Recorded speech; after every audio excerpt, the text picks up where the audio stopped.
दोस्तों, डॉ मनमोहन सिंह का नाम भारतीय इतिहास में सुनहरे अक्षरों में लिखा गया है।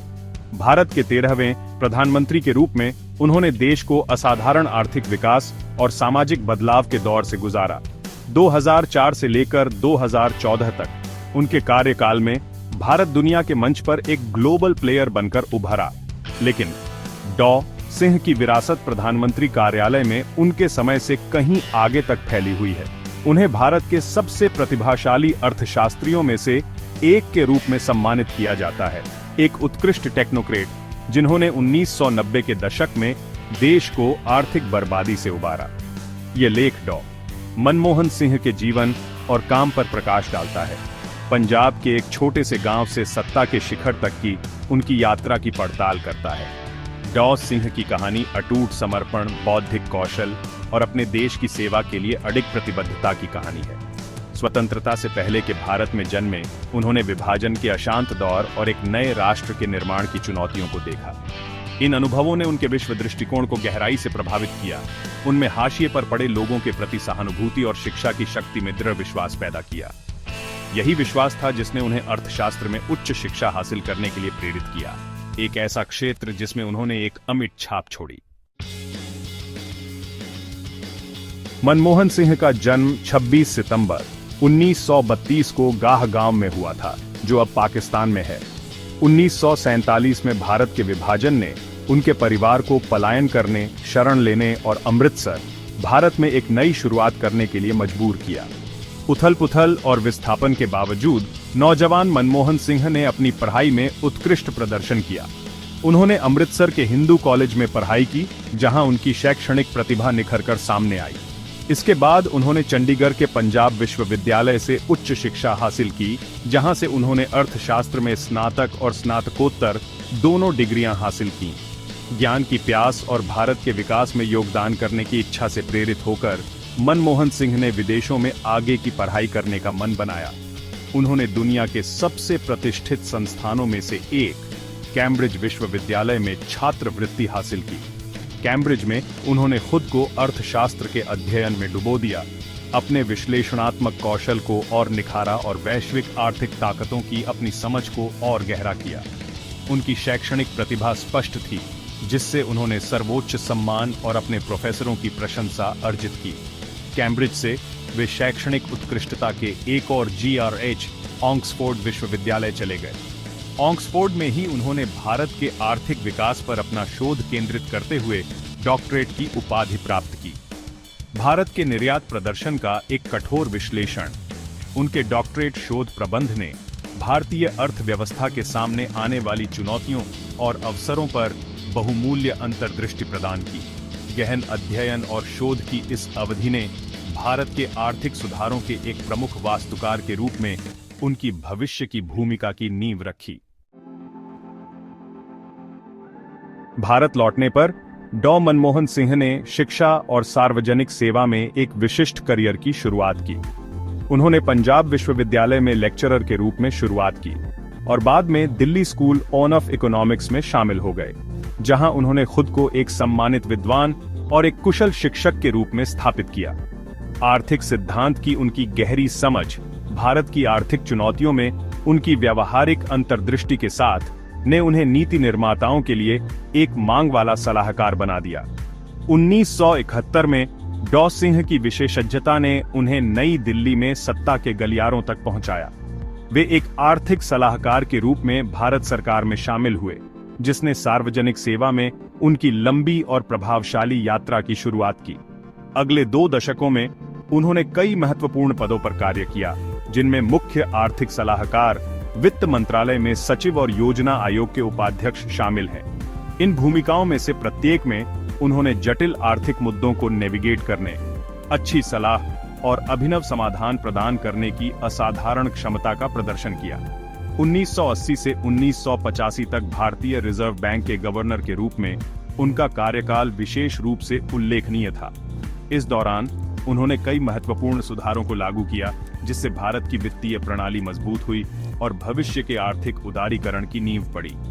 इस अवधि के दौरान भारत की आर्थिक नीति में डॉ सिंह का योगदान महत्वपूर्ण था, जिससे उन्हें एक दूरदर्शी अर्थशास्त्री और एक समर्पित लोक सेवक के रूप में ख्याति मिली। 1991 तक भारत खुद को आर्थिक पतन के कगार पर पाता है।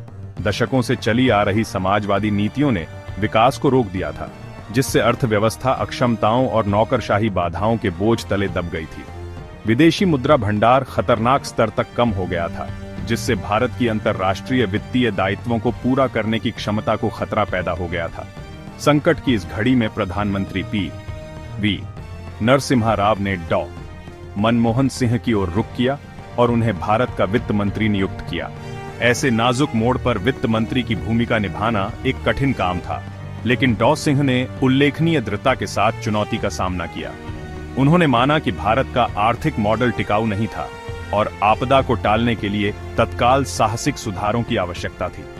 वैश्विक आर्थिक रुझानों की अपनी गहरी समझ और नीति निर्माण में अपने वर्षों के अनुभव के आधार पर उन्होंने सुधारों का एक व्यापक पैकेज तैयार किया, जिसे भारत के आर्थिक उदारीकरण के रूप में जाना जाने लगा। सुधार किसी क्रांति से कम नहीं थे। उन्होंने लाइसेंस राज को ध्वस्त कर दिया, जो परमिट और नियमों की एक जटिल प्रणाली थी, जिसने दशकों से उद्यमिता और नवाचार को दबा दिया था।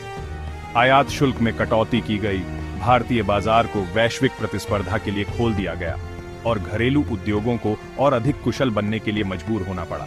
विदेशी निवेश, जिसे कभी संदेह की दृष्टि से देखा जाता था, को सक्रिय रूप से प्रोत्साहित किया गया, जिससे बहुत आवश्यक पूंजी और प्रौद्योगिकी आई।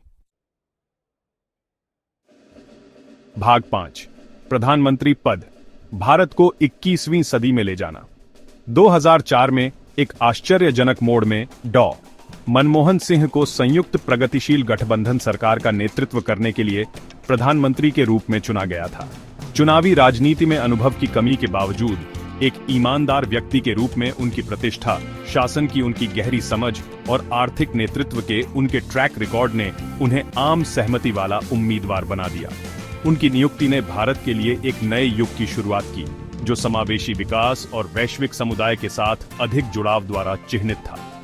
डॉ. सिंह के प्रधानमंत्री कार्यकाल की विशेषता शासन के प्रति एक व्यावहारिक दृष्टिकोण थी, जिसमें गरीबी कम करने, शिक्षा को बढ़ावा देने और विश्व मंच पर भारत की स्थिति को मजबूत करने के उद्देश्य से नीतियों पर ध्यान केंद्रित किया गया था।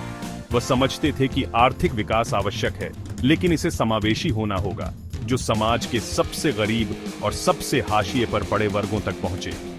यह विश्वास उनकी सरकार के दौरान शुरू किए गए कई प्रमुख कार्यक्रमों का आधार था, ऐसे कार्यक्रम जिनका उद्देश्य वंचितों को सशक्त बनाना और एक अधिक न्याय संगत समाज बनाना था।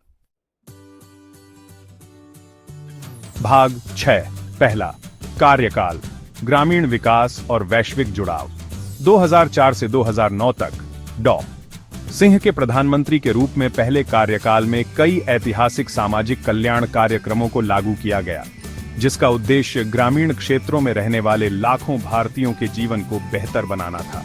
2006 में शुरू किया गया महात्मा गांधी राष्ट्रीय ग्रामीण रोजगार गारंटी अधिनियम ग्रामीण परिवारों को 100 दिनों के भुगतान वाले रोजगार की गारंटी देता है, जो कृषि श्रम पर निर्भर लोगों के लिए एक महत्वपूर्ण सुरक्षा जाल प्रदान करता है। दुनिया की सबसे बड़ी ग्रामीण रोजगार योजना के रूप में प्रतिष्ठित इस महत्वाकांक्षी कार्यक्रम ने न केवल आय सहायता प्रदान की, बल्कि ग्रामीण बुनियादी ढांचे और संपत्तियों के निर्माण में भी मदद की।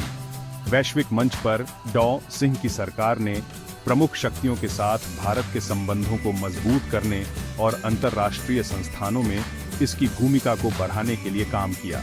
उनके पहले कार्यकाल की सबसे महत्वपूर्ण उपलब्धियों में से एक थी 2008 में भारत अमेरिका असैन्य परमाणु समझौते पर हस्ताक्षर।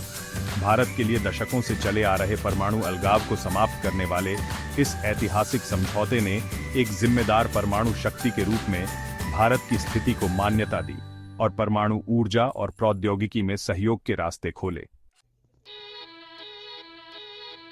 भाग 7, दूसरा, कार्यकाल, चुनौतियों का सामना करना और प्रगति जारी रखना। 2009 से 2014 तक डॉ. सिंह का दूसरा कार्यकाल महत्वपूर्ण उपलब्धियों और विकट चुनौतियों दोनों से चिह्नित रहा। 2008 के वैश्विक वित्तीय संकट ने वैश्विक अर्थव्यवस्था को हिलाकर रख दिया था और भारत इसके प्रभावों से अछूता नहीं था। डॉ सिंह की सरकार ने विकास को प्रोत्साहित करने और अर्थव्यवस्था के कमजोर क्षेत्रों की रक्षा करने के उद्देश्य से कई उपायों के साथ प्रतिक्रिया दी। इन उपायों ने भारत के निहित आर्थिक लचीलेपन के साथ मिलकर संकट के सबसे बुरे प्रभावों को कम करने में मदद की। वैश्विक आर्थिक मंदी के बावजूद डॉ सिंह के दूसरे कार्यकाल के दौरान भारत ने महत्वपूर्ण आर्थिक विकास का अनुभव करना जारी रखा। उनकी सरकार अपने सामाजिक कल्याण के एजेंडे के लिए प्रतिबद्ध रही, जिसने स्वास्थ्य सेवा, शिक्षा और वित्तीय समावेशन में सुधार के उद्देश्य से कई नई पहल शुरू की। बायोमेट्रिक पहचान प्रणाली, आधार परियोजना प्रत्येक भारतीय निवासी को एक विशिष्ट पहचान प्रदान करने के लक्ष्य के साथ शुरू की गई थी। आधार तब से दुनिया की सबसे बड़ी बायोमेट्रिक पहचान प्रणाली बन गई है, जो सरकारी सेवाओं के वितरण में पारदर्शिता और दक्षता बढ़ाने में महत्वपूर्ण भूमिका निभा रही है। भाग 8, ईमानदारी का जीवन, डॉ सिंह का निजी पक्ष। अपने लंबे और शानदार करियर के दौरान डॉ मनमोहन सिंह को उनकी ईमानदारी, विनम्रता और सार्वजनिक सेवा के प्रति अटूट प्रतिबद्धता के लिए व्यापक रूप से सम्मानित किया गया है। अपनी साधारण जीवन शैली और नैतिकता की गहरी भावना के लिए जाने जाने वाले उन्हें अक्सर एक अनिच्छुक राजनेता के रूप में वर्णित किया गया है, जिन्हें परिस्थितियों ने सुर्खियों में ला दिया। उनका निजी जीवन त्रासदी से भरा रहा है। 2011 में बीमारी के कारण उन्होंने अपनी पत्नी गुरशरण कौर को खो दिया। उच्च पद की मांगों के बावजूद डॉ सिंह एक समर्पित पारिवारिक व्यक्ति, अपनी 3 बेटियों के एक प्यार करने वाले पति और पिता बने रहे। शिक्षा के प्रति उनकी प्रतिबद्धता नीतिगत दायरे से परे थी। उन्हें युवाओं की शैक्षणिक खोज में उनकी व्यक्तिगत रुचि के लिए जाना जाता है। अक्सर उन्हें प्रोत्साहित करने और उनका मार्गदर्शन करने के लिए समय निकालते हैं। भाग 9, निष्कर्ष, भारत के लिए एक स्थायी विरासत। डॉ मनमोहन सिंह की विरासत बहुआयामी और स्थायी है। उन्हें भारत के आर्थिक उदारीकरण के शिल्पकार, उस नेता के रूप में याद किया जाएगा जिन्होंने अभूतपूर्व आर्थिक विकास के दौर से भारत का मार्गदर्शन किया, और उस राजनेता के रूप में जिन्होंने विश्व मंच पर भारत के कद को बढ़ाया। भारत के सामाजिक और आर्थिक विकास में उनका योगदान अतुलनीय है, जिसने लाखों भारतीयों के जीवन को छुआ है। प्रधानमंत्री के रूप में उनका कार्यकाल चुनौतियों के बिना नहीं था। उनकी सरकार को भ्रष्टाचार के घोटालों से निपटने और उसके बाद के वर्षों में एक कथित नीतिगत पक्षाघात के लिए आलोचना का सामना करना पड़ा। हालांकि इस बात से इनकार नहीं किया जा सकता है कि भारत को धीमी गति से बढ़ती, अंदरूनी दिखने वाली अर्थव्यवस्था से एक वैश्विक आर्थिक महाशक्ति में बदलने में डॉ सिंह के नेतृत्व ने महत्वपूर्ण भूमिका निभाई। डॉ मनमोहन सिंह का जीवन और कार्य भारतीयों की पीढ़ियों के लिए प्रेरणा का काम करता है। वह सत्यनिष्ठा, कड़ी मेहनत और सार्वजनिक सेवा के प्रति समर्पण के मूल्यों का प्रतीक है। एक परिवर्तनकारी नेता, एक दूरदर्शी अर्थशास्त्री और सबसे बढ़कर एक सच्चे राजनेता के रूप में उनकी विरासत आने वाले वर्षों तक भारत की नियति को आकार देती रहेगी।